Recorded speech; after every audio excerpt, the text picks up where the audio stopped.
If you've ever wanted to add your own voice or background music directly in Canva, whether for a video, presentation, or social post, this is your complete 2025 guide to recording and editing audio in Canva like a pro.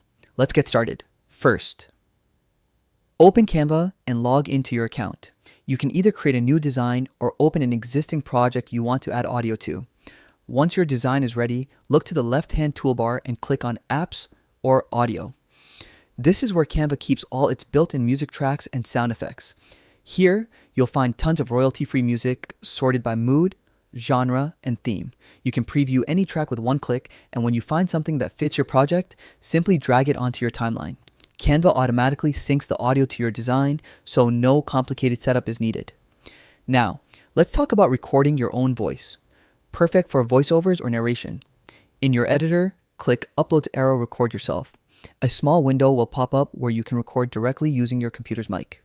Once you finish recording, Canva instantly saves it inside your project, ready to trim, move, or adjust the volume. And if you already have your own audio file, you can upload it easily. Canva supports common formats like MP3, M4A, WAV, and OGG, so you can drop in your files without worrying about conversions. Once your audio is in place, use the timeline at the bottom to fine-tune everything. Trim clips, fade in or out, and balance the volume for that clean, professional finish. And that's it. You've just learned how to record and customize audio right inside Canva. No extra software needed.